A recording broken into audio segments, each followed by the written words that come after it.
Every time you try to learn something, you're going to make a mistake, because what do you know? So you're going to make mistakes. And if the rule is every time you make a mistake, you're going to go jump off the bridge, then that's not a useful problem-solving strategy. And so when you make a mistake, you don't get to beat yourself to death with a club. You've got a problem. Something has objected to you. Then the question is, well, what does that mean? Well, maybe you're not looking at the world right.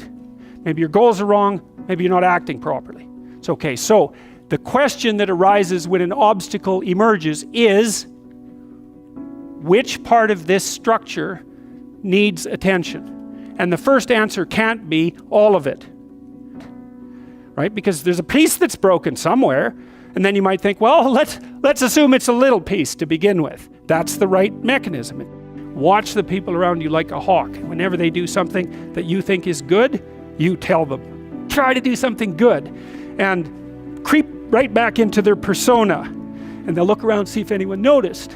And sometimes they'll get punished for it, and then, well, then they won't do it again, so don't do that. But then, now and then you think, hey, I saw you do this. That was actually pretty good. I know you don't want to, because you really want to dominate them. And you don't want them thriving, because then they'd be competition to you, and you wouldn't be able to go complain to your mother about what a miserable partner you have, and you know how delightful that is. So you have to forego all that pleasure if you actually helped your person develop. So you got to get over all that. It's really annoying. It's dangerous, because they might outshine you. Well, good. Then you have someone to compare yourself to. That'd be a good deal. It's really rough with kids, because parents will stop their children from succeeding beyond them. They get jealous. And then they'll put them down. And then they have kids that do not like them. And they'll pay for it. If you aren't suffering from self-imposed misery, and you're only suffering from inescapable misery, maybe you could handle that. And you could survive. You could bear it. And even maybe without becoming irredeemably corrupt. So the goal would be, well, yeah, life is a rat's nest of miseries, and maybe it has no ultimate meaning. We could say that if we're feeling particularly pessimistic, but it still leaves one question open, which is, if you didn't do everything you could to make it worse, how good could you make it be? And the least answer is, well, it could be tragedy, but maybe not hell. That's the most pessimistic proper statement. The worst case outcome in the worst of all possible worlds is that your life could be tragic, but not hell. You're at your mother's deathbed, and all you and all your idiot siblings are arguing. Well, that's the difference between tragedy and hell. You walk away from a situation like that, sick of yourself and sick of everything else too.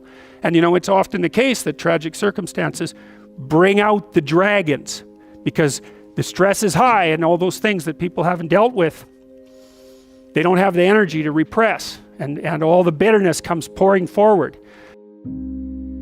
If you were all gathered around the bed of someone close who was dying, could you manage it? And if the answer is no, it's like, well, put your life together, because it's going to happen.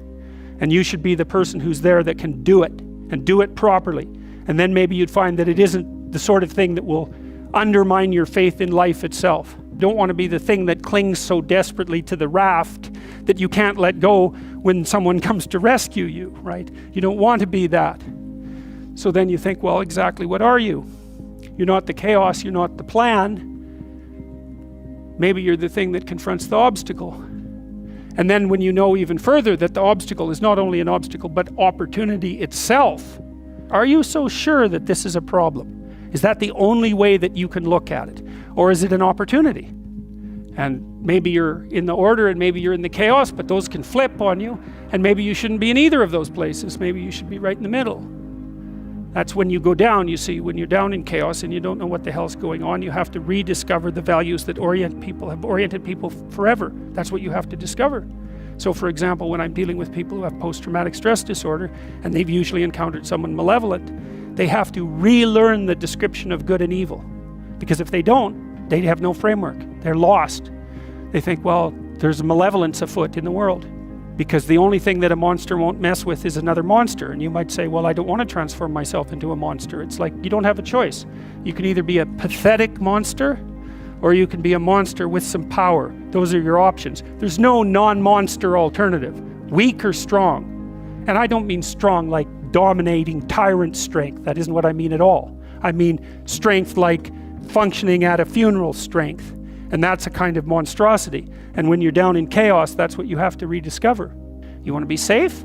Forget that. That's not in the cards. You're not going to be safe. Well, then you have to be meta-safe. And that's way better, because then you're not safe, but you know how to cope with danger. Well, fine.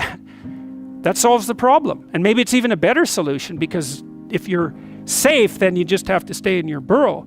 But if you can confront danger, then you can go wherever you want and you can have an adventure.